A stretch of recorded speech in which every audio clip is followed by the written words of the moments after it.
Hello बच्चों, आजच्या व्हिडिओमध्ये आपण क्लास 8चा मॅथ प्रॅक्टिस सेट 1.1 इथे सॉल्व करणार आहोत. ठीक आहे. 1.1 जो प्रॅक्टिस सेट आहे त्यातील जो पहिला प्रश्न जो आहे बघा, संख्या रेषेवर काय सांगितले की संख्या रेषेवर पुढील परिमेय संख्या दाखवा.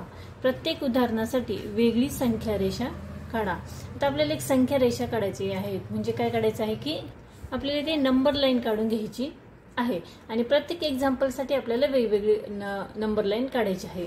आता इथे किती एक्झाम्पल्स दिलेले आहेत बघा. पहिल्या क्वेश्चन मध्ये 4 इथे एक्झाम्पल्स दिलेले आहेत, त्यामुळे आपण 4 इथे नंबर लाईन इथे काढणार आहोत. ठीक आहे. तर बघा, पहिला जो क्वेश्चन आहे आपल्याला इथे नंबर लाईन काढून घ्यायची आहे. या पद्धतीने नंबर लाईन काढताना आपण इथे बघा 0 लाईनच्या मधोमध बरोबर 0 इथे काढणार आहोत आणि 0च्या इथे राईट साईडला +1 +2 इथे प्लस मध्ये नंबर्स असतात आणि इथे 0च्या लेफ्ट साईडला मायनस मध्ये नंबर असतात. इथपर्यंत तर आपल्याला माहित आहे. आता ह्या जो आपल्याला इथे सर्व संख्यांमधील पहिला जो प्रश्न दिलेला आहे म्हणजे 3/2, 5/2 आणि 3/2 असा हा प्रश्न आहे आणि हे जे नंबर्स दिलेले आहेत हे आपल्याला नंबर लाईनवर दाखवायचे आहे. तर अशा पद्धतीने नंबर लाईनवर आपल्याला नंबर दाखवण्यासाठी आपण अगोदर सुरुवातीला ही नंबर लाईन काढून घेणार आहोत. ठीक आहे. नंबर लाईन काढल्यानंतर इथे मधोमध जो पॉइंट आपण देतो त्याला आपण 0 लिहिणार आहोत. त्यानंतर आता ह्या जे क्वेश्चन मध्ये आपल्याला इथे 3 किती आहे 2, 5 किती आहे 2 आणि 3 किती आहे परत 2 आहे. आता इथे -3/2 आहे. आता प्रत्येकाच्या खाली इथे अपॉन किती दिले आहेत 2, 2, 2. ठीक आहे. म्हणजे आपल्याला 0 to 1 हे जे अंतर आहे 0 to 1 आपण हा जो नंबर लिहिणार आहोत नंतर 1 ते 2, 2 ते 3. आता 0 to 1 ह्याचे आपल्याला 2 समान भाग करायचे आहे कारण इथे आपल्याला अपॉन किती दिलेले आहेत 2 दिलेले आहेत. म्हणजे 0 पासून 1 पर्यंत आपण या लाईनचे किती 2 समान भाग करणार आहोत. ठीक आहे. 0 पासून 1 पर्यंत आपण मधोमध बरोबर एक डॉट दिला तर 0 पासून या पॉइंट पर्यंत आणि या पॉइंट पासून परत 1 पर्यंत त्याचे 0 to 1 असे 2 भाग झाले. ठीक आहे. आता 1 पासून 2 पर्यंत परत आपल्याला 2 भाग करायचे आहे म्हणून 1 आणि 2 च्या मधोमध बरोबर आपण एक पॉइंट घेणार आहोत.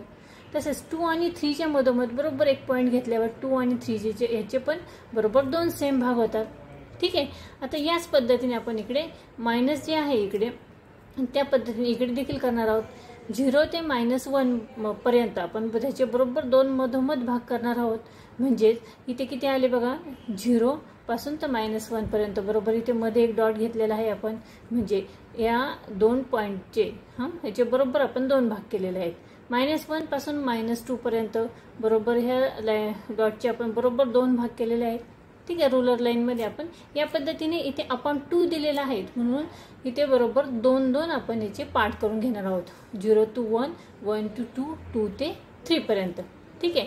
आता आपल्याला हे जे नंबर्स आहेत आपण नंबर लाईनवर कशा पद्धतीने दाखवायचे तर बघा, आपण 0 पासून इथे पॉइंट काउंट करायचे आहे. 0 पासून इथे 0 आहे, त्यानंतर 1, 2 आणि 3. ठीक आहे. हा 3 नंबरचा पॉइंट आला 1, 2, 3. मग इथे आपण 3/2 असं इथे पॉइंट दाखवणार आहोत. त्यानंतर काय ते आहे 5/2 आहे. इथे 3 झालं, नंतर इथे 4 येणार, नंतर पुढे जो पॉइंट येतो तो आहे 5/2. ठीक आहे. याच पद्धतीने आपण इकडे मायनसच्या साईडला पण दाखवणार आहोत. 0 ते -1 आहे. ठीक आहे. आणि इथे काय आपल्याला दिलेलं आहे तर -3/2. मग 0 पासून पुढे आपल्याला काउंट करायचे आहे. बघा इथे 0 आहे, त्यानंतर इथे बघा 1, 2 आणि 3 नंबरचा पॉइंट आला. मग त्याला आपण लिहिणार आहोत -3/2. ठीक आहे. अशा पद्धतीने आपण या नंबर लाईन वरती हे नंबर्स इथे दाखवणार आहोत. याच पद्धतीने आपण पुढचे नंबर्स देखील दाखवायचे आहे. नंबर लाईन आपण काढून घ्यायची आहे, मधोमध 0 द्यायचा आहे. त्यानंतर आता इथे आपण 5 दिलेला आहे म्हणून 0 ते 1 पर्यंत या 2 पॉइंटचे 0 आणि 1 ह्या मधोमध आपल्याला 5 भाग करायचे आहे 5. ठीक आहे.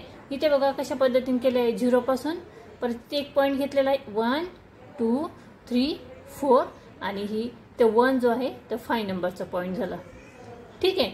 मग आपल्याला इथे नंबर लाईनवर काय दाखवायचे आहे 7/5 दाखवायचे आहे. मग आपण इथे काउंट करणार आहोत 1 2 3 4 5 6 7 7/5.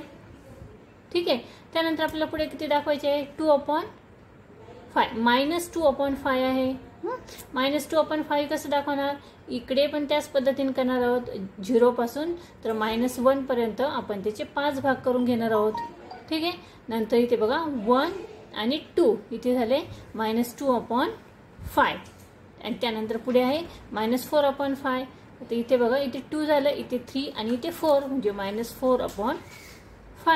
याच पद्धतीने तिसरे एक्झाम्पल आहे 5/8 आणि 11/8. आता 0 पासून तर 1 पर्यंत आपल्याला खाली त्याचे किती समान भाग करायचे आहे? 8. ठीक आहे. तर 0 पासून बघा 1 2 3 4 5 6 7 आणि 8. लक्षात आलंय? आता पुढे बघा इथे काय दाखवायचं आहे आपल्याला? -5/8 आहे आणि इथे 11/8 आहे. आपण 0 पासून 11 पर्यंत पॉईंट काउंट करणार आहोत. मग 0 पासून तर 1 पर्यंत किती झाले? 8. नंतर पुढे 9 10 आणि 11/8. ठीक आहे. त्याच पद्धतीने इथे या रुलर लाईनवरती 0 पासून 1 पर्यंत आपण जसे 8 भाग केले तसेच 0 पासून -1 पर्यंत देखील आपल्याला 8 भाग करायचे आहे. तर बघा इथे 0 पासून पुढे आपल्याला पुढे काय दाखवायचं आहे? -5/8. मग आपण 0 पासून काउंट करणार आहोत. इथे बघा 0 आला, त्याच्या पुढे 1 2 3 4 आणि 5 नंबरचा डॉट आला. इथे लिहिणार आहोत -5/8. ठीक आहे. त्यानंतर 4 नंबरचा जो क्वेश्चन आहे त्यामध्ये काय दिले आहे बघा? 13/10 आणि 17/10. याच पद्धतीने आपण रुलर लाईन काढून घ्यायची आहे. 0 पासून 1 पर्यंत बरोबर सेम 10 असे भाग करायचे आहे, म्हणजे 10 पार्ट्स आपल्याला करायचे आहे. इकडे 0 पासून तर -1 पर्यंत देखील आपल्याला 10 पार्ट करायचे आहे. -1 पासून तर -2 पर्यंत देखील आपल्याला पुढे परत 10 पार्ट करायचे आहे. आणि इकडे 1 पासून तर पुढे 1 पासून 2 पर्यंत देखील आपल्याला 10 पार्ट करायचे आहे. ठीक आहे. आता हे रुलर लाईनवरती हे खूप मोठं होतं, त्यामुळे जो आपल्याला नंबर दिला आहे तेवढेच पॉईंट्स आपण इथे घेत आहोत. इथे 0 आहे, 0 पासून आपल्याला 13 पर्यंत 13/10 दिलेला आहे, तर आपल्याला तोपर्यंत काउंट करायचे आहे. 0 पासून 1 पर्यंत 10 आहे, पुढे 11 12 आणि 13/10. ठीक आहे. इकडे -17/10 दिलेला आहे. त्याच पद्धतीने आपल्याला करायचं आहे. 0 पासून -1 पर्यंत 10 आहे, नंतर पुढे 11 12 13 14 15 16 आणि 17 -17/10 ॲरो करून आपल्याला ते दाखवायचे आहे. ठीक आहे. सेकंड नंबरचा क्वेश्चन आहे बघा. दिलेली जी संख्या रेषा आहे म्हणजे नंबर लाईन आपल्याला जी दिलेली आहे ती पाहून विचारलेल्या प्रश्नांची उत्तरे लिहा. ही नंबर लाईन आपल्याला दिली आहे, त्यावर जे क्वेश्चन विचारलेले आहे ते आपल्याला लिहायचे आहेत.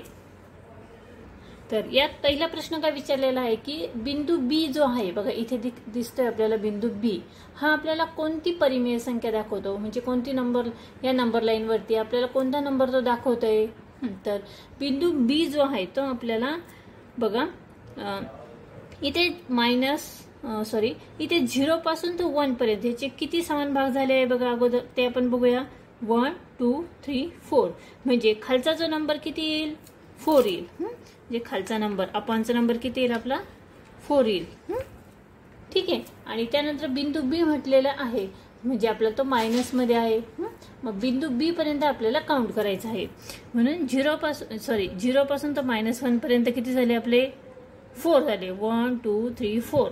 त्यानंतर 2 पर्यंत 4 2 जा 8 आणि नंतर 9 आणि 10 म्हणजे बिंदू बी आपल्याला काय दर्शवतो? 10/4 आणि आपण साइन कोणतं देणार आहोत? -10/4. त्याच पद्धतीने पुढे काय दिलेलं आहे? 1 3/4. ही जी 1 ही पूर्णांक संख्या आहे आणि पुढे 3/4 ही संख्या कोणत्या बिंदूने दाखवलेली आहे? आता ही संख्या कोणत्या बिंदूने दाखवलेली आहे? तर बघा 1 पूर्णांक आहे, त्यानंतर पुढे 3/4. 1 पूर्णांक इथे आहे, त्यानंतर पुढे 3/4 म्हणजे 1 2 3. 3/4 म्हणजे हा कोणता बिंदू आला? सी. म्हणजे 1 पूर्णांक आणि 3/4 ही संख्या सी या बिंदूने दाखवलेली आहे. आणि त्यानंतर पुढचा जो प्रश्न आहे, डी या बिंदूने 5/2 ही परिमेय संख्या दाखवली आहे, विधान सत्य की असत्य ते लिहा. मग बघा इथे डी हा बिंदू दाखवलेला आहे. मग डी या बिंदूने कोणती संख्या सांगितली त्यांनी? 5/2. तर डी या बिंदूने 5/2 दाखवलेला आहे का? बघा, तर हो कसं आलं? तर बघा डी या बिंदू आपल्याला 10/4 ही संख्या दाखवतो. बघा 10/4 ही संख्या दाखवतो. आता ह्याचं आपल्याला काय होईल? डिव्हायडेशन होईल. 2 2 जा 4 आणि 2 5 जा 10 म्हणजे 5/2 हे आपलं आन्सर आलं. आणि आपल्याला इथे काय सांगितलं की डी हा बिंदू 5/2 ही परिमेय संख्या दाखवतो. ही विधान सत्य आहे की असत्य? तर मग ते काय येईल? सत्य येईल. ठीक आहे. तर अशा पद्धतीने आपण इथे सराव संच 1.1 म्हणजे प्रॅक्टिस सेट 1.1 हा इथे बघितलेला आहे. आय होप तो तुम्हाला नक्की समजला असेल. हा व्हिडिओ जर तुम्हाला समजला, आवडला, त्या व्हिडिओला तुम्ही नक्की लाईक करा, शेअर करा आणि चॅनलवर नवीन असेल तर चॅनल सबस्क्राईब करा. व्हिडिओ बघितल्याबद्दल धन्यवाद.